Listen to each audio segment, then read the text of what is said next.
Mahal na mga guro, ating dinggin ng tinig. Alam ng buong mundo sa inyo nakasalalay. Ang kinabukasan at landas ng kabataan, hirap at pagod inyong tinitiis at dinadala.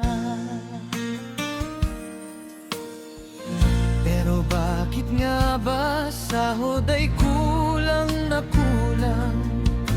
Hindi katapat ang bigay ng gobyerno. Sana sa Pilipinas kayo ang mataas ang sweldo. Dahil sa inyo may mga profesional tayo. Mga engineer, nurse, doktor at turopway, galing sa inyong turo at pagmamahal. Pero bakit parang mababa lang ang tingin? At kung ano-ano pa ang kanilang dinidinig. Kayo pa ang umabot sa buto at buto, tumatawid sa baha, init at ulan ay handa. Dagdag trabaho, reports na walang katapusan.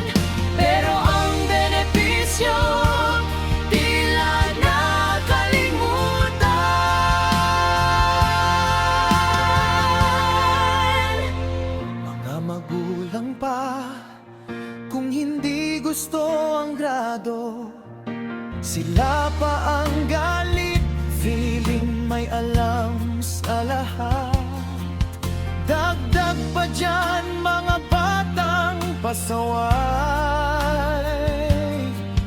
at mga prinsipal na sobrang demanding pa. Walang silid-aralan kung walang gurong nagtuturo. Hindi tulad ng iba na laging tumatanggap ng libre, na galing naman sa buwis ng taong bayan. Sila pang reklamo pero wala namang ambag at gawa. Kaya naman po, bigyan ng pansin ang mga paislip na puno ng hininga at luha. Hindi lang para sa sarili ang kanilang pagod, kundi para sa pamilya at kinabukasan ng lahat. Kayo pa ang umabot sa buto at buto, tumatawid sa baha, init at ulan ay handa. Trabaho, reports na walang katapusan. Pero ang benepisyo tila nakalimutan. Sana ay mabigyan ng magaan na buhay Ang mga gurong nagmamahal at nag-aral. dahil kayo ang sandigan, kayo ang pag-asa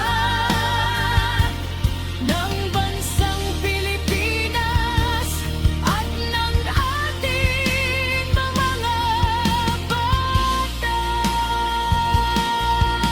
Maraming salamat po sa inyong sakripisyo. Mahal namin kayo, mga dakilang guro.